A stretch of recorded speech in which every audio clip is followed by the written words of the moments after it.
So amides. Amides are slightly different than amines. An amide is also a carboxylic acid derivative, but now the carboxyl group has been replaced with an amino or substituted amino group. So this is like a combination of an amine and a carboxylic acid. So normally on a carboxylic acid we'd have OH here. Now we have an amine group. The amine group can be substituted. This is monosubstituted or disubstituted. So these can be classified as primary, secondary, or tertiary. And here we have the same H versus R relationship that we saw with the amines. This is a primary amine. It's got this, I think that's called an acyl group attached over here. It's got carbon. This one has this hydrocarbon group plus this one over there, so 2, that's secondary. And this one's got 3, so that's a tertiary amide. Remember, in an amine, we don't have the oxygen here. That would be a carbon or a hydrogen or something. So here again is the relationship between primary, secondary, tertiary. So here's the amine, here's an amide. This is a primary amine and a primary amide. And if we add another R group and take off one of the H's, we get secondary. Secondary amine, secondary amide. And again, switching out a hydrogen for another alkyl group, we get a tertiary amine or a tertiary amide.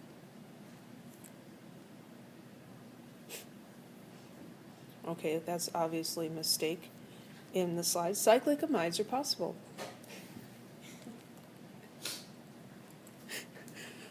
That one needs to be deleted. Cyclic amides are called lactams, and they are possible.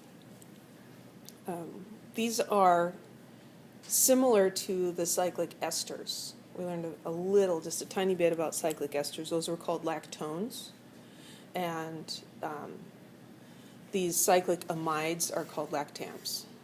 So the difference here is the lactone, the cyclic ester, has an oxygen here, and the cyclic amide has a nitrogen.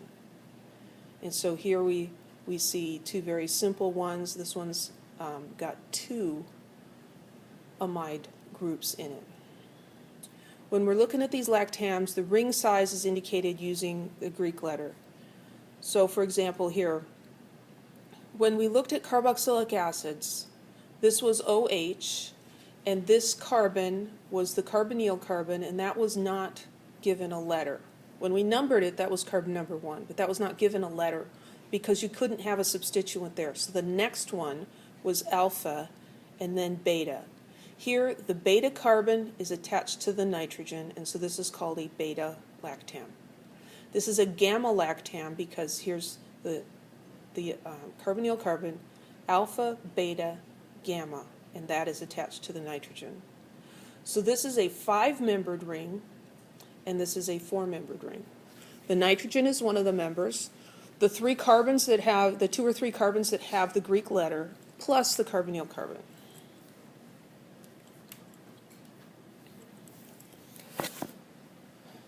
Amides, being derivatives of carboxylic acids, are named based on the carboxylic acid name. So we look at this guy here. And if this was OH, that would be methanoic acid with 1 carbon. So we change the ending, ic acid, and, hello,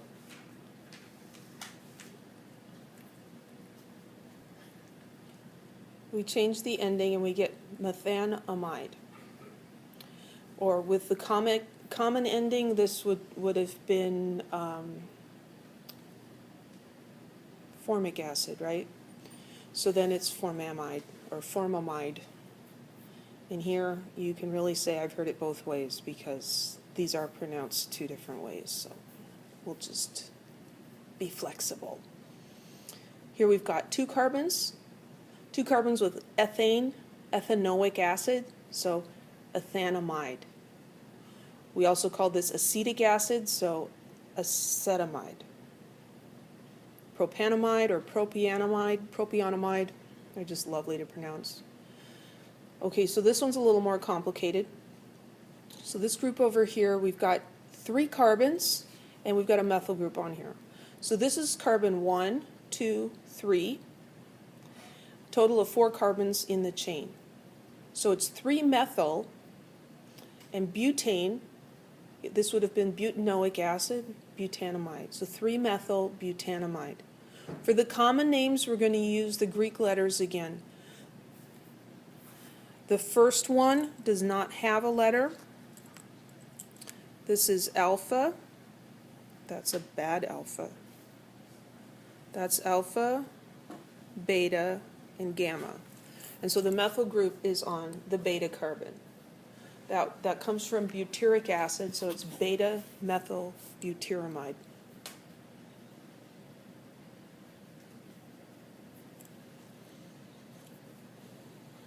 This guy over here, longest chain is 3 carbons, so that would be propanamide from propanoic acid. We've got a methyl group on the second carbon and a chloro group. So 2-chloro, 2-methyl propanamide, or alpha-chloro, alpha-methyl propionamide. Yeah, don't get your tongue twisted up in your teeth. Now what happens if we have a secondary or tertiary amide? So this is a secondary amide. It's got this methyl group on it. Well, the methyl group is attached to the nitrogen, so we're going to put that in front with N to indicate that that's on the methyl group as opposed to being, on the nitrogen as opposed to being on one of these carbons over here. So this is N-methyl propanamide because this methyl group is on the nitrogen. This one is a tertiary. It's got 2 methyl groups on that nitrogen. So 2 carbons here is ethanamide, so this is N dimethyl ethanamide. The simplest aromatic amide is called benzamide. Benzoic acid, we change the oic acid to amide, we get benzamide.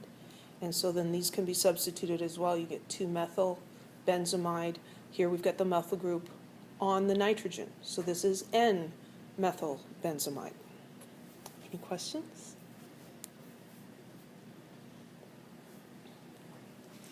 I tell you all this stuff and I'm like, oh, I hope they caught all that. Let's practice a little bit. Assign both common and IUPAC names to each of the following amides. So letter A. We're going to look for the longest carbon chain, 1, 2, 3, 4. And that would be what if it was a carboxylic acid? Butanoic acid, right? The IUPAC name would be butanoic acid. So that would become butanamide. And then we've got a bromine here. IUPAC names number the carbons, carbon 1 and 2. So this is 2-bromo butanamide. What's the common name for butanoic acid? Frogs are courteous being, no, frogs are polite, being very curious, that's what it is, I'll get that straight. Butyric acid, so this becomes butyramide.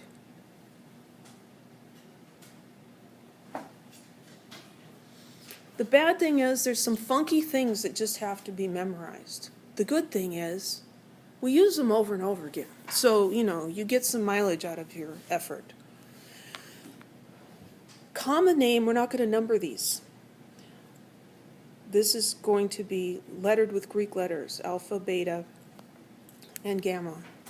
And so this is beta bromo butyramide.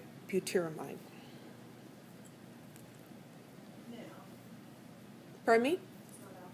It's not alpha, and that's a good question. This carbon cannot have a substituent on it. Oh, I see. Okay, that's even better because I screwed up. Yes, this is alpha. Yep. Yeah. It's Monday. It is Monday. It's a very Monday. Okay, thank you. B. So here's the nitrogen for the amide, and now we've got stuff going on both sides here. But for the parent name, we need to go to the side with the oxygen because we're envisioning this as a carboxylic acid, naming that. So 2 carbons comes from ethane. So IUPAC name first, that's ethanoic acid or ethanamide. So ethanamide, and then we've got this methyl group that's attached to the nitrogen. So we indicate that with a capital N, N-methyl ethanamide.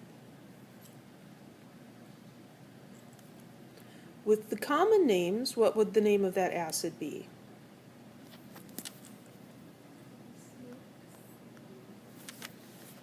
Acetic acid.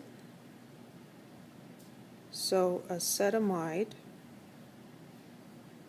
And again, with the N-methyl. That N is used in both common and IUPAC names. N-methyl acetamide. Now, letter C. Pardon me? The methyl part, isn't that the IUPAC? The common names use the N too. No, the methyl.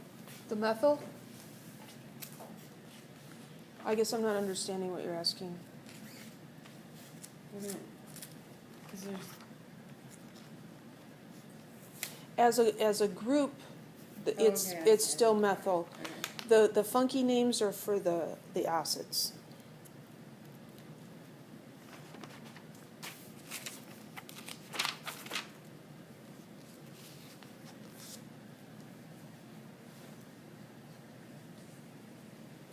Resume. And see, we have this benzene ring here.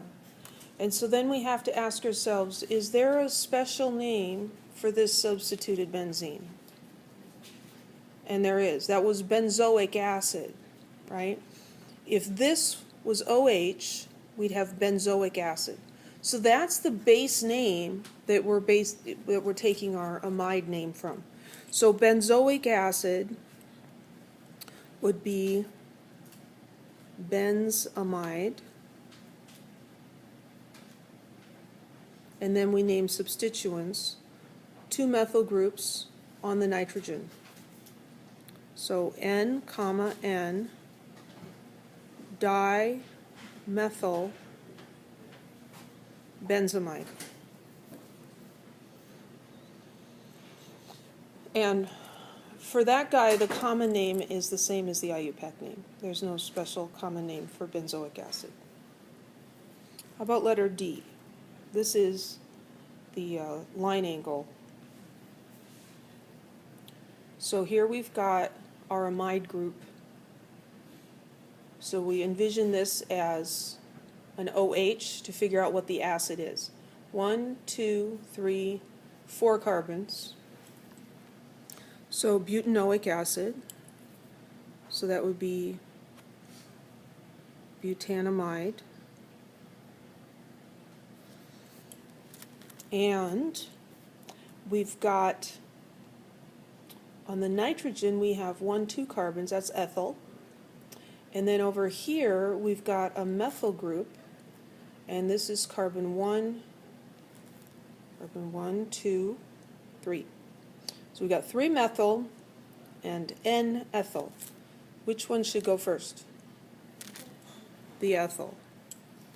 So N-ethyl, because the ethyl group's on the nitrogen, 3-methyl butanamide. Now, the common name for that then is, we've run out of space. I'm going to erase this guy because I need the space. So what's different about the common name? Instead of butanoic acid, it was butyric acid. So that part's different. This is butyramide. What's the other thing that's different? We use the Greek letters instead of the numbers. And so this is alpha and this is beta. So it's going to be beta methyl, but still N-ethyl.